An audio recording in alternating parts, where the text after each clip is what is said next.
Convido vocês a virem comigo resolver essa questão, onde foi informado que a área do paralelogramo de vértices ABCD mede 18 cm².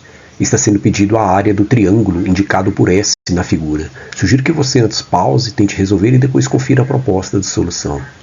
Bem, para resolvermos essa questão, nós vamos precisar de um resultado já estudado aí na aula 5, que é o seguinte.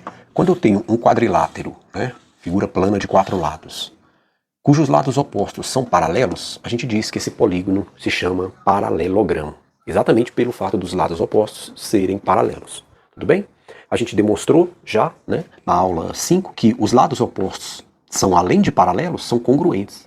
Então esse cara tem o mesmo tamanho desse e esse do lado também. A gente mostrou também que os ângulos opostos também são congruentes. Ó. Esse ângulo tem o mesmo tamanho desse. Não é? E aí, se o polígono for convexo de 4 lados, a gente diz que ele é um paralelogramo. O que é um polígono convexo, professor? Polígono convexo é o seguinte, observe, esse paralelogramo está aqui no plano do quadro. Não é? Se eu pegar um outro plano perpendicular a um dos lados, qualquer lado, ele vai dividir o plano do quadro em 2 partes, uma à direita, outra à esquerda. Ou se você preferir, horizontalmente ele divide uma parte superior com uma parte inferior. Então qualquer dos lados que eu colocar um plano perpendicular ao plano do quadro, a minha figura fica toda de um lado só. Percebe que ela está toda do lado direito?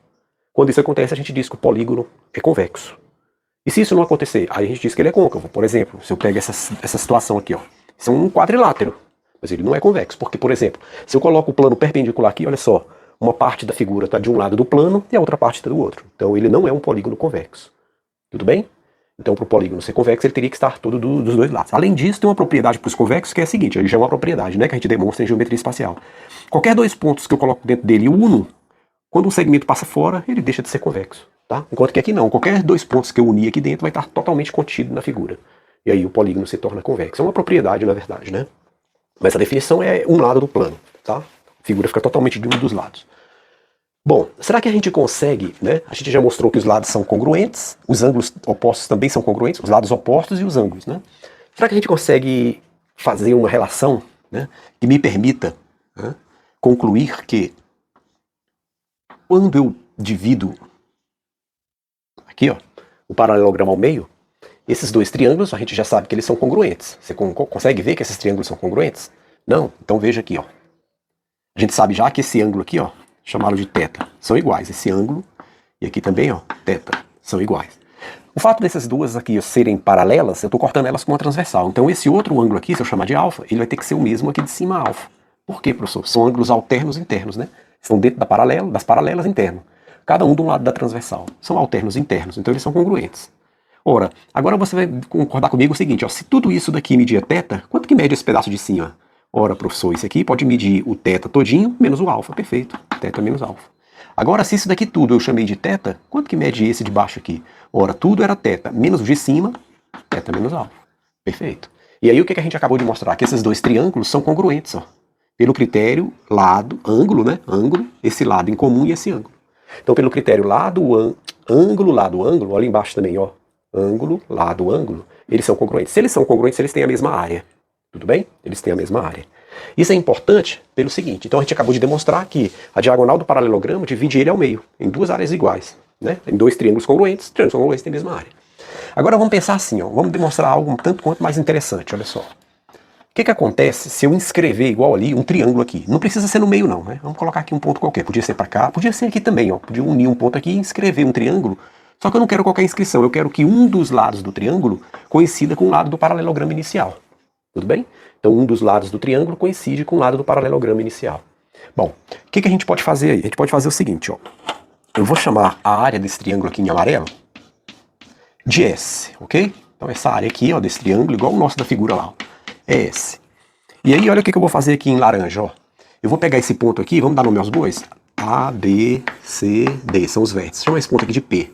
Pego o ponto P e vou traçar um segmento paralelo aos lados aqui, Q.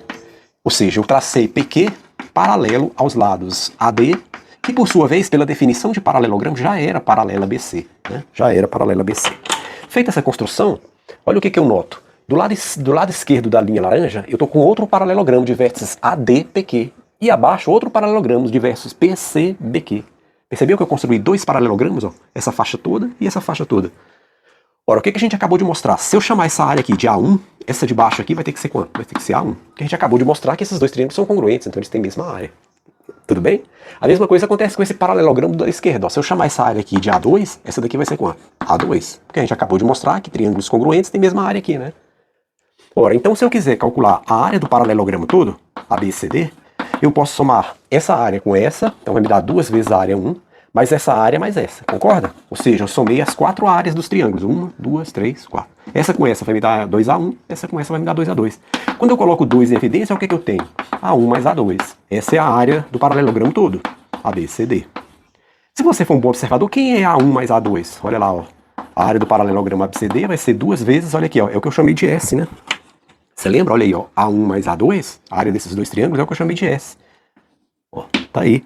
Então eu posso substituir por S. E o que nós acabamos de provar? Nós acabamos de provar que a área de todo triângulo inscrito no paralelogramo, ele está inscrito, um dos lados tem que coincidir, é a metade da área do paralelogramo todo, como queríamos demonstrar. Então, repetindo, a área de qualquer triângulo eu fiz para cá, mas eu poderia fazer para o lado, continuaria valendo do mesmo jeito. A área de todo triângulo inscrito no paralelogramo, cujo um dos lados coincide com um dos lados do paralelogramo, é a metade da área do paralelogramo. Tudo bem? Bonito o resultado, interessante, né? Simples, muito bonito. Nossa questão está resolvida em uma linha. Por quê? Foi nos dito que a área do paralelogramo ABCD mede quanto? Mede 18, não é? Só que a gente viu que a área que está sendo pedida lá, S, ela é o quê? Ela é metade dessa área. Ora, se eu divido 18 por 2, eu acho 9 centímetros quadrados, que é a resposta final. Ou seja, é a área da região triangular S. Sabendo o teorema, a questão saiu numa linha. Simples assim.